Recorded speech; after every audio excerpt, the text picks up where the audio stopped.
First of all welcome to যোদ্ধা। একটু kindly নিজেকে ইন্ট্রোডিউস করো যে তোমার ডাব্লিউবিজি র্যাঙ্ক কত 2024-এ, এবং তুমি এখন কারেন্টলি যাদবপুরে কোন ব্রাঞ্চে আছো? হ্যাঁ, আমার নাম তৌফিক। আমি ডাব্লিউবিজেই 2024-এ 299 র্যাঙ্ক করেছি এবং ইডাব্লিউএস ক্যাটাগরিতে আমার 6 র্যাঙ্ক ছিল। ওই ক্যাটাগরিতেই আমি যাদবপুরের কম্পিউটার সায়েন্স ইঞ্জিনিয়ারিং পেয়েছি এবং ওইখানে আমার এখন অ্যাডমিশন হয়েছে। 27 আগস্ট অ্যাডমিশন কমপ্লিট হয়েছে। আচ্ছা, মানে যাদবপুরে তুমি এখন সিএসসি তে আছো, আর ডাব্লিউবিজি তোমার ওভারঅল র্যাঙ্ক ছিল হ্যাঁ, জিএমআর যেটা, সেটা 299।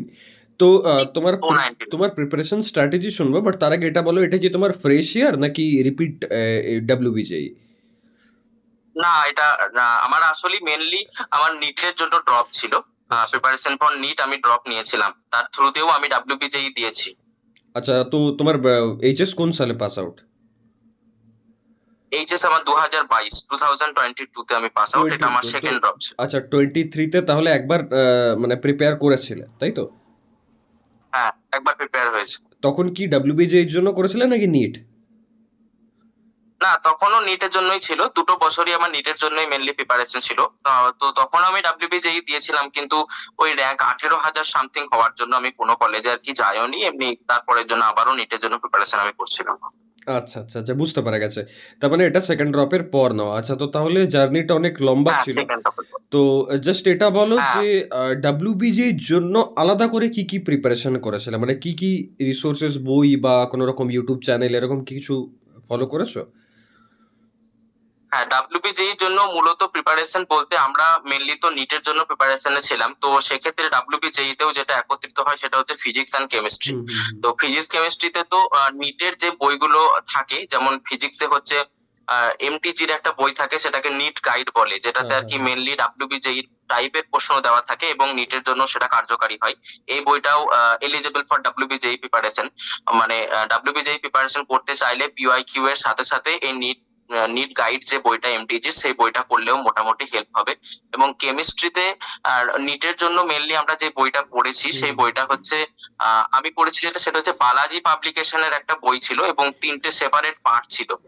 ইনঅর্গানিক, ফিজিক্যাল অ্যান্ড অর্গানিক, তিনটেরই আলাদা আলাদা সেপারেট পার্ট ছিল এবং প্রত্যেকটা সেপারেট পার্ট থেকে কিন্তু আলাদা আলাদা প্রচুর কোশ্চেন থাকতো, প্রায় এক একটা চ্যাপ্টারে 1400-1500 পর্যন্ত প্রশ্ন ছিল।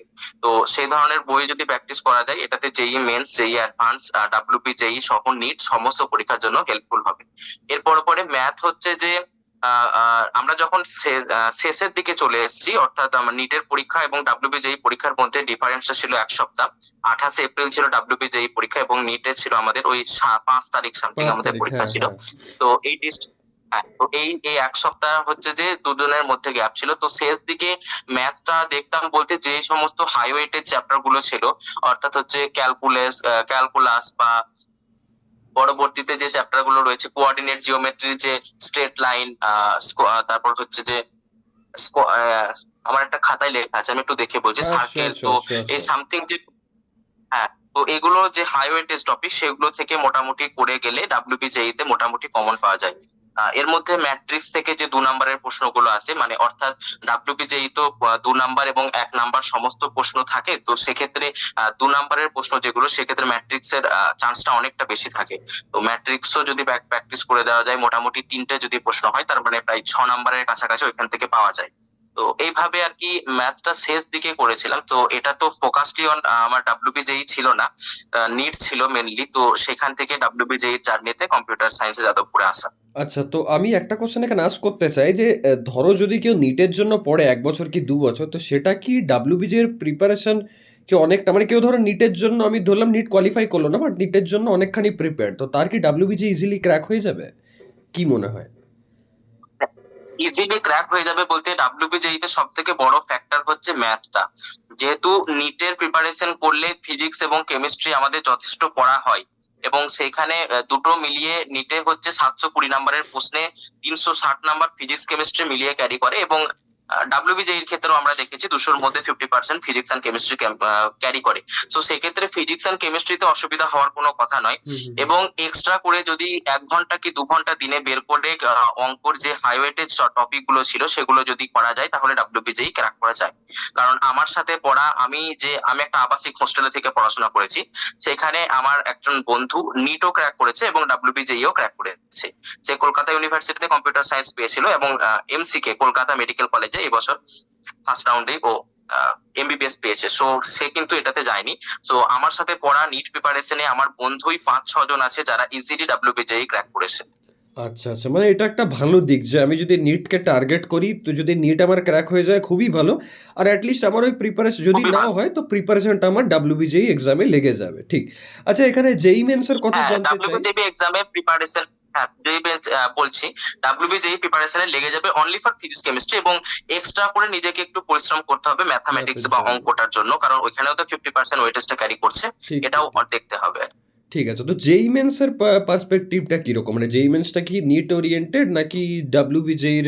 না না না, ওটা ওদের ওদের প্রশ্ন লেভেল বা ওদের যে কোশ্চেন টাফনেস এগুলো হচ্ছে পুরোটা নিটের থেকে একদম ডিফারেন্ট। এখন নিটের প্রশ্ন হচ্ছে একটা ইজি এনসিআরটি ওরিয়েন্টেড প্রশ্নপত্র এখন নিটেতে প্রোভাইড করা হয়। সেক্ষেত্রে নিটের প্রিপারেশন করে আমি যেই মেন্স ক্র্যাক করব এটা কিন্তু অনেকটা চাপ। আর যেই মেন্স ক্র্যাক করার জন্য ডেডিকেটেড ফর যেই এর জন্যই কোচিং নিতে হবে। এটাতে স্পেশালি যে আমি নিটও করবো, জেইও দেবো, ডাব্লিউবি দেওয়া যেতে পারে, কিন্তু যেই মেন্স বা অ্যাডভান্স এই লেভেলের জন্য কিন্তু যাওয়া যাবে না। কারণ ওই লেভেলের ম্যাথামেটিক্স এর জন্য একটু হার্ড পরিশ্রম করতে হবে, বা ওই লেভেলের ফিজিক্স কেমিস্ট্রির জন্য একটু এক্সট্রা পড়তে হবে। ওই লেভেলের ফিজিক্স কেমিস্ট্রি থেকে নিটের ফিজিক্স কেমিস্ট্রি লেভেলটা অনেকটা নিচু, এবং ডাব্লিউবিজেই এর লেভেলটা যদিও সমান সমান হয়, কিন্তু নিটের প্রিপারেশন করলে ডাব্লিউবিজেই এর ফিজিক্স কেমিস্ট্রি কিন্তু পড়া যাবে। আচ্ছা আচ্ছা। তো নেক্সট আমি যদি বলি যে ম্যাথ, ফিজিক্স, কেমিস্ট্রি এই ৩ টে সাবজেক্টে যে প্রিপারেশন তার জন্য কি কোনো রকম তোমার সেলফ স্টাডি ছিল না অনলাইন কোচিং কোনো রকম লাইক ফলো করতে বা হ্যাঁ, কিছু? অনলাইন কোচিং কেও আমি ফলো করেছি, এবং তার সাথে সাথে হচ্ছে আমি যেখানে পড়াশোনা করতাম সেখানে অফলাইনে আমাদের টিচারও আসতো, তারা আমাদের ডাউট সলভ করে দিত, এবং নিট ওরিয়েন্টেড ক্লাসটা আমাদেরকে তেনারা করাতেন। বাকিটা তো সেলফ স্টাডির মধ্য দিয়েই করতে হতো। অনলাইন ক্লাস আমার ছিল, পিডাব্লিউ থেকেই ছিল সেটা। মেনলি আমি ইউটিউব থেকে ম্যাথামেটিক্সটা করেছি। আমার মেনলি ব্যাচ যেটা নেওয়া ছিল পিডাব্লিউ, সেটা কিন্তু নিটেরই ছিল। আচ্ছা, নেটের ছিল। ওকে ওকে ওকে। ওকে। নেক্সট আমি বলবো মক টেস্ট দিয়েছো কোনো রকম? না, ডাব্লিউবিজেই এর মক টেস্ট আমি দিইনি, কিন্তু নিটের মক টেস্ট প্রচুর আমার দেওয়া হয়েছে। নিটের প্রচুর মক টেস্ট দিয়েছি। এমনি নর্মাল পার্ট টেস্ট আমি প্রায় 11টা দিয়েছিলাম। তারপর যে ফুল টেস্ট গুলো যেটা হয় সেটা আমি প্রায় 15টা মতো অ্যাটেন্ড করেছি। তারপর আমাদের প্রত্যেকটা চ্যাপ্টার অনুযায়ী চ্যাপ্টার ক্লাসে শেষ হলে অফলাইনে আমাদের একটা করে টেস্ট নেওয়া হতো। 50টা প্রশ্ন থাকতো ফিজিক্সের এবং 50টা কেমিস্ট্রি। দেন 45 যেমন নিট ওরিয়েন্টেড অ্যাটেন্ড করতে হয় ঠিক সেভাবে অ্যাটেন্ড করতে হতো আমাদেরকে। তো এইভাবে ওই পরীক্ষাগুলো দিয়েছি, যাতে 32টা চ্যাপ্টার ছিল ফিজিক্সে এবং 29টা কেমিস্ট্রিতে, সমস্ত চ্যাপ্টারে একটা করে আমাদের টেস্ট হয়েছে। আচ্ছা, নেক্সট আরেকটা ইম্পর্টেন্ট কোশ্চেন আমি করতে চাই, সেটা হচ্ছে যে এই যে ইয়ার ড্রপ দিয়েছো ধরো 2 বছর, তো ওই টাইমের হ্যাঁ মোটিভেশন কি ছিল? মানে ফার্স্ট ইয়ার ধরো যখন হলো না, দেন আবার নেক্সট ইয়ার আমি ড্রপ দিচ্ছি, তো সেই টাইমে ভয় লাগেনি যে যদি নেক্সট ইয়ার আমার না হয়? মানে ওই টাইমে কি ভাবছিলে বা কি হ্যাঁ, মাইন্ডসেট ছিল? ওই ওই সময়ে বলতে বলি, ড্রপ নেওয়ার চিন্তা ভাবনাটা হচ্ছে আমাদের বাঙালিদের এখন প্রচুর বেড়ে গেছে। ড্রপের চিন্তা ভাবনা, যেটা হয়তো আগেতে স্টুডেন্টরা সেভাবে ড্রপের চিন্তা ভাবনা করতো হুম না। হুম সচরাচর এখন ড্রপের চিন্তা ভাবনাটা আমাদের স্টুডেন্টদের মধ্যে প্রচুর বেশি হয়ে গেছে, যার জন্য নিট বা জেই যে কোনো পরীক্ষাতে অ্যাটেন্ডের হারটা কিন্তু ক্যান্ডিডেট যে অ্যাটেন্ড করছে সেই হারটা তুলনামূলকভাবে অনেক অনেক বেড়ে। সে আয়ুষ কাউন্সিলিং এ মোটামুটি আমার আয়ুষের কলেজ হয়ে যেতে পারতো, হয়ে যেত কাট অফ অনুযায়ী, আমি যেটা দেখে দেখে বলছি। তো সে অনুযায়ী আমি যাইনি, এবং ইচ্ছা ছিল যে আর একবার দিই, এবং বাড়ি থেকেও বলেছিল যে আর একবার দাও, যদি তোমার বেস্ট তুমি দিয়ে যদি হুম পারো সেটাতে ক্র্যাক করতে তুমি সেখানে চলে যাবে। আর আমি তখন থেকে ভেবেছিলাম যে যে বাকি যে পরীক্ষাগুলো হয় সবগুলো আমি অ্যাটেন্ড করব, এবং প্রত্যেকটা পরীক্ষাতে ভালোভাবে অ্যাটেন্ড করে সেটাতে যদি আসে সেটাই চলে যাব। কারণ আম, আমরা যে ড্রপ নিচ্ছি এটার সাথে সাথে বয়সটা বাড়ছে, এটাও আমাদেরকে অনেকটা ভেবে দেখতে হয় যে বাড়ির যারা একমাত্র আমরা ছেলে হচ্ছি, বা যারা বড় ঠিক ছেলে, কথা। তাদের ক্ষেত্রে হুম। অনেকটা ভাবার বিষয় চলে আসে যে বাবা মা কিভাবে আমাদেরকে ক্যারি করছে, বা আমাদের ড্রপ নেওয়ার সময় অনেকটা টাকার খরচা হয়, যেটা হচ্ছে ড্রপের কালীন কোনো আবাসিক হোস্টেলে পড়তে গেলে বা ব্যাচ নিতে গেলে সেখানে কিন্তু প্রচুর টাকার একটা ব্যাপার হয়। ঠিক তো ঠিক ঠিক। সেক্ষেত্রে মোটিভেশন বলতে পেতে হবে এই হিসাবে চিন্তা ভাবনা করে শুরু করতে হয়েছিল। ঠিক, ঠিক, ঠিক, ঠিক, একদম ঠিক মাইন্ডসেট, এটাই হওয়া উচিত প্রতিটা স্টুডেন্টসের।